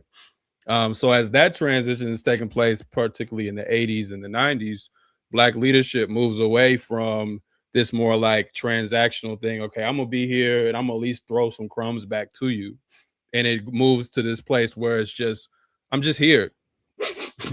And that's the actual material benefit, is I'm just here. And anything else I give you is like extra, you know. Like it's not really, it's not required of me. So even if I do build a school, like in LeBron's case, I'm building it for my own personal brand to some extent. Or even if we take LeBron at his word and he means well, everybody frames it as his personal brand. Look how amazing LeBron is. He built a school, as if a billionaire shouldn't at least build one school. You know, I'm sorry if that's such a hard thing to do, right? So is his expectation. So I'm saying it's not representation anymore. It's something else, because it's just, they're just role models of how you need to enter the market. That's what they become, just role models of how I need to behave. So Jay-Z or Beyonce or whomever makes it is just like, even that silly conversation about would you take $500,000 to sit down with Jay-Z, it reflects some of this, because it's still this idea that I don't really need Jay-Z to give me anything other than just like knowledge and advice, you know, this kind of motivational thing, and I'll go make more money or whatever. It's silly, right? But it speaks to like, that's where we at. Like, I'm gonna give you financial literacy, Dr. Ball, or I'm like, there's no more, I'm gonna, like the Jesse Jackson way was, at least I'll get you a job at Pepsi. You know, like at least I'll get you something material that you can like take home, even if it's not enough, even if it doesn't address capitalism. But I'm saying this kind of neoliberal, neo-colonial thing, because I think it's also neo-colonialism, because neo-colonialism like eliminates the pretense for solidarity, because now you don't have to live in these neighborhoods anymore. You're not forced under, like you were in a Jim Crow, to live in the Black community and be somewhat responsive to their needs. You can go wherever you want. Now you can get online. So whatever Black representation is supposed to be, it's now just a symbolic thing. And I just want to say, I don't think it's actually representation, because historically representation came with very material, tangible things. Even if it had millions of flaws to it, it wasn't just the moral messaging that they did. So yes, the Black pastor might speak about how women need to clean up their act, or all these kind of like, like patriarchal things, but at least like that mother would get fed even after he gave the speech excoriating her or something, right? But like now that we're not even going to feed the mother, because she just needs to learn and get her act together. Like that's the general premise of the piece we were going to say, is like, and it kind of like, once we get to Obama, was the end of any kind of real transaction. And now it's just purely symbolic. And any material benefits that do come, like I said, are more like collateral. They're not the point anymore. Like it's not expected. And Black folks are being conditioned so much, a lot of them will argue with you that these people don't owe you anything, right? LeBron doesn't owe you nothing, right? Like none of these people do owe you anything. You should be grateful that they built a school or that they reached out, because, we see them as almost gods or something, but that wasn't always like that. I just want to name that has unfortunately gotten worse. Even in H. Rap Brown's speech, it wasn't particularly that bad in the way that it is today. Just if I can, I want to encourage you to the extent you haven't, to take up, because there's even, I think, another level of ephemeral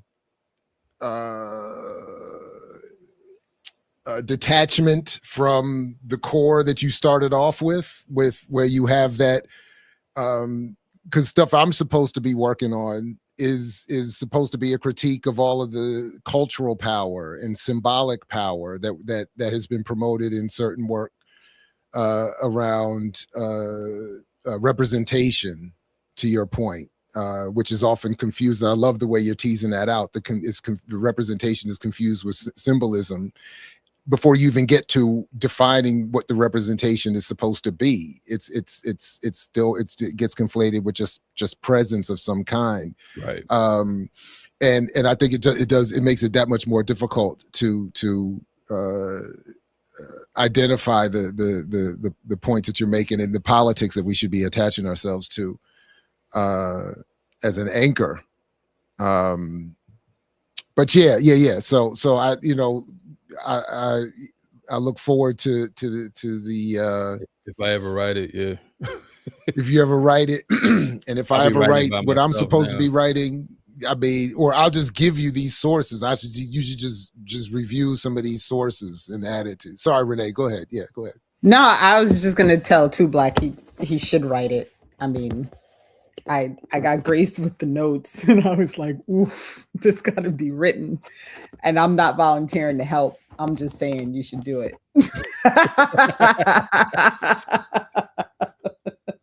There was a quote I've been reading. Who paid the piper for Western Marxism? But there's a quote in there from a CIA agent that I think kind of, in a way, summarizes this approach that these people have. He said they were talking about the Congress of Cultural Freedom, and that was a art organization back in the day that ended up being a CIA front, and they were talking about whether the artists knew it was a front, and he was saying this, a lot of them did, and they just didn't really care. But he said, quote, we knew they wanted to have it both ways, to be walking with the devil in the shadows secretly and to be walking in the sun.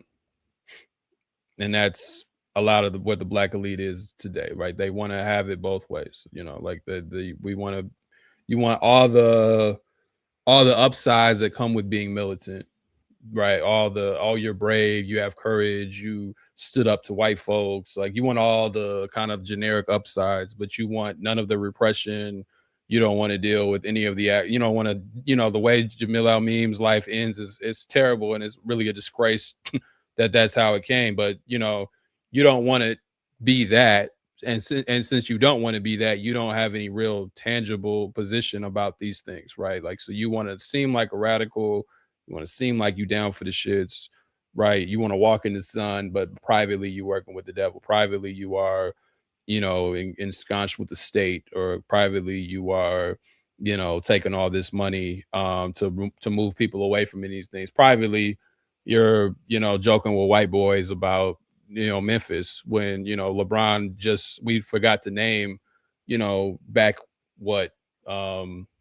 on the just in Martin Luther King Day was wearing a shoe that was colored based on the Lorraine Motel, trying to somehow pay homage to Dr. King by wearing a shoe based around the hotel. And then that's what you're actually out there doing. And remember, for people who don't know, Dr. King was assassinated in Memphis. That's where the hotel was, right? So like, it's this, Du Bois talked about double consciousness, which I always have my troubles with, but this is something else because you want to be able to generate all the benefits, and that's the era we're in. You want all the benefits of what it looks like to be a radical. That was another thing about other eras of Black elite really weren't interested in even appearing like that. They wanted nothing to do with those politics. Now you want to appear like that, but you still want nothing to do with it, but you want to addressing the aesthetics of it. You want to appear as if you are down for the cause like that, and get very incensed, like a LeBron or a Stephen A. Smith, if anyone is to say that you're not that. Did you see this? So I did watch a clip of the Stephen A. Smith Bill Maher conversation, which was another speaking of that, descent into so I appreciate the both of you in this program, because for the better part of the last 48 hours I've been just consuming too much stupid stuff. But the stupid stuff is easy, right? The stupid stuff is easy to find. The stupid stuff is everywhere, right? Like, it's literally like you can turn any corner and you will be presented with so many stories, ideas, like all these things to just completely distract you and keep you like focused on absolute nonsense. And every now and then, what? My bad. I'm so please forgive me. You can't make that face. No, but because I just like an hour or maybe 2 hours before we started, I saw someone, I haven't checked this, but someone who does a show criticizing gender politics, was talking about that Netflix Manosphere show series. Yes, I know. I have a friend who watched it. I haven't seen it, but I've seen a couple criticisms of it, which seemed fascinating. And apparently, Fresh or Fit lost his whatever partner over that. Whatever. But what she said in her show was that, and I don't know, she was citing a study that said something like, I want to say, forgive me if I don't have this right, but somewhere around 65% of the boys who engaged the manosphere were not looking for it initially when they went online, and it was something the algorithm sent them. So to your point, Renee, that it's not only difficult to avoid, it's in some ways these things are being targeted to us. Oh yeah. To generate these responses. So I mean, sometimes I watch Brian ends up in my algorithm. Yeah, like you'll watch something to get a sense of the opposition, and then they just keep sending it to you. And so what I do is I go to my history and I always delete the video. Like I don't like stop sending me this shit, or I'll be like, don't recommend, because they do have those options for now. But like I don't want to, I don't want to like partake in this any further. I just needed to know what they were talking about. But yeah, they'll send you. I mean, even stuff that's not even that deep. Like if I look up a recipe, like all of a sudden my whole YouTube was full of recipes and or something like that for the same dish from a million different cooks or whatever. So yeah, they inundate you with these things, and they assume that you're just. But apparently, this study was saying that they hadn't even done that. That they had it wasn't even precipitated by some search. It was just, we know you're a boy. Let's. So I'm going to see if I can follow up with that study. I'd like to see more of how it got to these conclusions. But Renee, my bad. I didn't mean to. I mean, obviously, I did mean to interrupt you, but I apologize for doing it. No, it's all good. But I mean, it's all related, right? Because just like you said to Black, like sometimes I'm like, how did I end up like? Why is this the thing that's showing so much? And that's when I know like it's time, whatever hellscape I've like fallen down because I made the mistake of watching 5 seconds of something because I was trying to figure out what the hell they were about to talk about before I was like, oh, this is not for me. And now I'm down this stupid algorithm where like it's just feeding me nonsensical things. And I'm like, I just can't do it. But again, that is also intentional. That's all part of like these intrusions, these pushing of ideas and things to make you confused or to make you afraid, right? Like I watching Laura's show this morning and listening to Hussein and Kala talk about like what's actually happening on the ground in Lebanon. If you're not hearing from people who understand what the resistance is doing in Lebanon, like you would think that there was like everything was a wash, right? Like everything's being destroyed, everyone's being removed, yeah, everything's you'll feel depressed. Yeah. Right. And all of that is part of making you feel that way so that you're like, okay, there's nothing I can do about this, right? Like, let me go be Black somewhere, and then let me go show my Black joy, and then that'll be the thing that I do to counter these bad things that are happening in the world. And it is. Go ahead. No, go ahead. Go ahead. Finish. It's just like it's just never ending, and so we have to. The idea of trying to really push back and constantly, and it's diligence, like the constant reminding, the words "am I crazy" live rent free in my head, right? All the time. Like I think something, I'm like, is it just me? Like what? And then I have to remind myself that it's the intrusion making me think it's just me, right? Like I'm right. Whatever thing just crossed my mind and had me thinking like this is utterly absurd, and whatever thought I had that was followed by am I crazy, the part where I start thinking am I crazy, that's the psychic intrusion talking to me. That has nothing to do with the actual material reality of what I'm seeing. And that's the part of it that we have to continue, like that constant fight of not forgetting. Like, they want you to think you're crazy. They want you to be afraid. They want you to be confused. They want you to be tired. They want you to be all these things so that you forget about the actual material reality of what you're seeing and what you're listening to and what you understand is happening in the world. So, no, yeah, I agree. I mean, I think even we'll come back to organizing.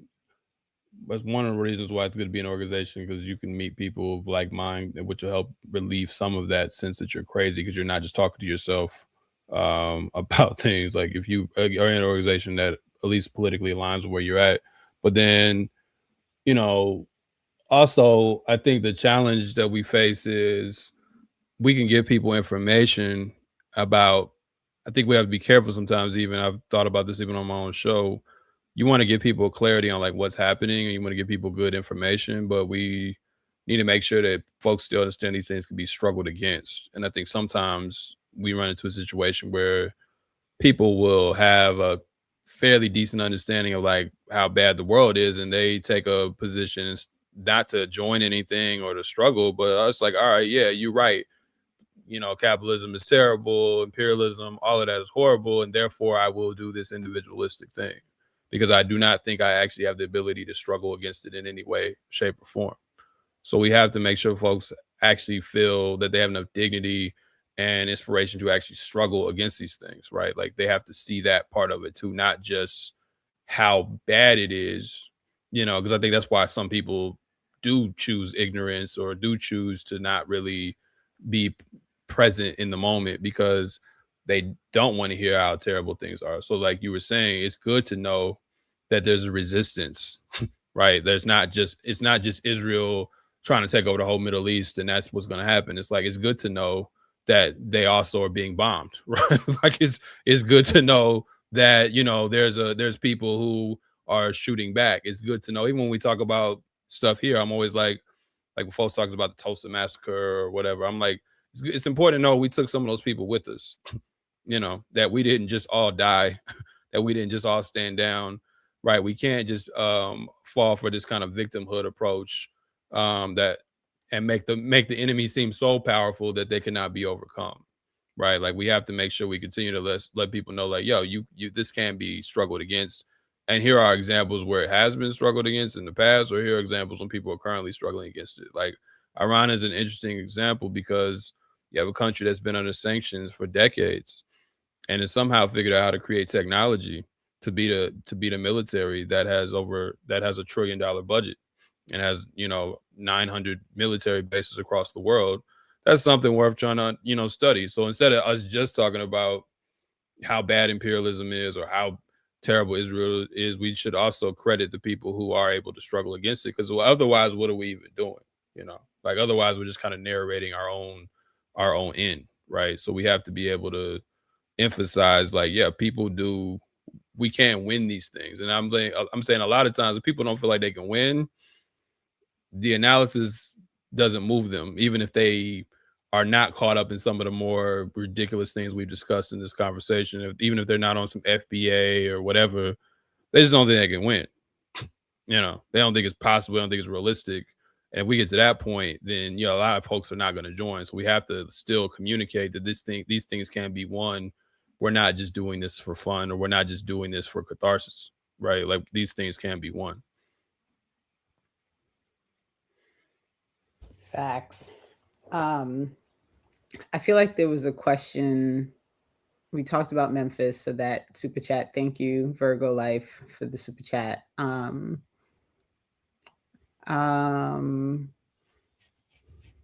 And real quick, because the question came up and I was like, if we can touch on this before we close out. And I forgot to bring it up, but I don't want to forget to do it.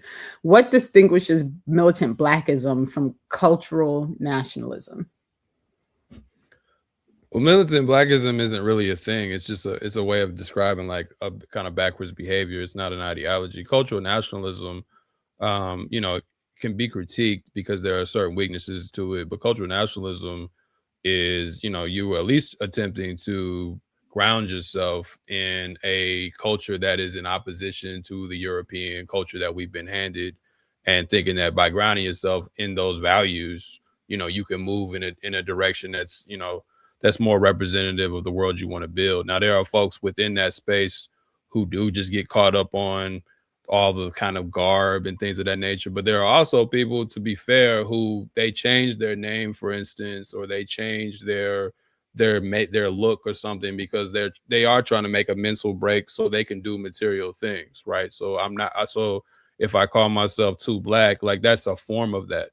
You know, even though I wouldn't call myself a cultural nationalist, that idea that black people have had, we're going to change our name to break away from, like, you know, our enslavers, like that does have merit. Militant Blackism is somebody who is just attracted to a name, or just attracted to the garb, or just attracted to whatever image they can project, but has no interest in really moving in any different direction, you know, away from the kind of European capitalist model. They're not really interested in that. If anything, they think it's possible, as H. Rod Brown said, there's no contradiction between I love America and I'm black and I'm proud. They think it's possible that they can be black and proud and happy and exist within the society as is. And their struggle is just to say, give me space to be that. And as long as you give me space to be that, I'll be a good slave, right? Like they have no interest in struggling against the larger forces that oppress us. They just want to be able to individually express themselves within those forces. And as long as that's dealt with, they don't really care about anything else. I think that would, for me, it would be the distinction. And to be clear, also, he was likely also taking a specific shot at James Brown with that point as well, who was by then working with Nixon and doing all that kind of stuff too. So yeah. Renee, I saw a quick question in there about information around Bob Law's funeral. I don't have any. I don't know if you do. I actually have not heard, but I can, you know, if I find anything, I can obviously drop it in the notes, but I have not heard anything actually. Before, if we do, we'll let you know though. Yeah. Before we let Two Black have the second to last words, I just don't want to forget, for folks who are local, if you are local, we are assisting with raising money for a shipping containment to go to Cuba. We're doing this in support of IFCO, and IFCO has a long-standing tradition of working to help support the Cuban people. They help send students to Cuba for medical training. They do delegations. This is something they've done regularly, but they're looking to try and see if they can raise enough money to fill a shipping container and send supplies to Cuba. So we're doing something tomorrow. If folks are local, we'll be at the hub in Orange, New Jersey. Claudia de la Cruz is going to be there to speak. Doug, who works at the hub, who was part of the last delegation that went, will be there. And Lily Benavides, who ran for governor for the Green Party in New Jersey. They're going to do a quick panel. But really, it's all about trying to raise some money. So we are asking folks to donate at least $20 to attend. I'll drop that link in the chat if people are interested as part of within the information that's provided. If you're not local, but you would like to give funds to just support the effort, you can do so through the IFCO website. Just make sure that you select the humanitarian aid when you give the funds. But you know, the goal, as always, is to try and see what we can do to support Cuba. I sent out an email and it said we all owe Cuba. And so if you can be available, attend this event.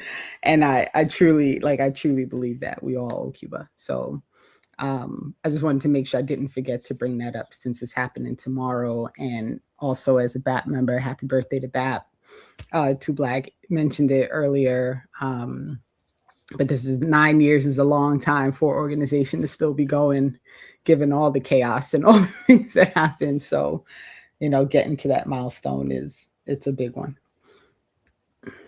But Too Black, is there anything that we missed that you want to make sure that we that we had, that we didn't say that you want to make sure gets said, anything of that nature?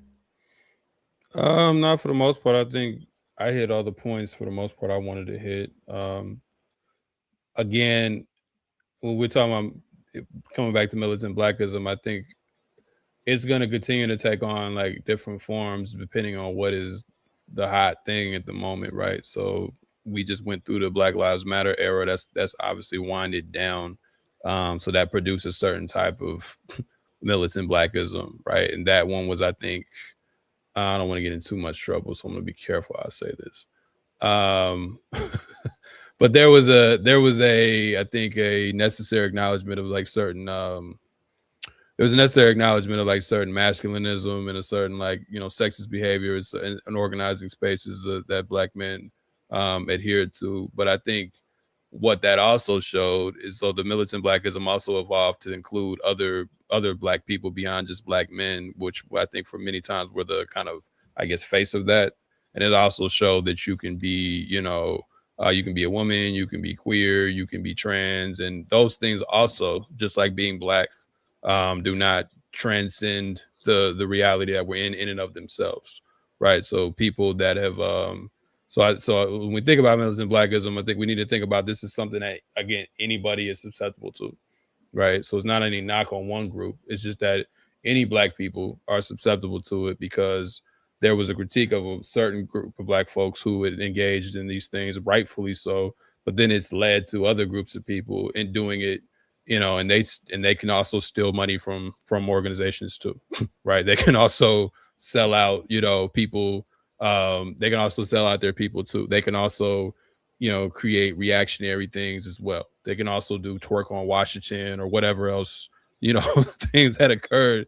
Like no group is like somehow like able to get away from this, right? So that's why when he talks about concepts, not individuals, like, right? So concepts, not simply a identity reductionist perspective, right? Identity is important. This is not some white leftist show where we act like we're all just class struggle bros and there's nothing else. Identity politics. Yeah.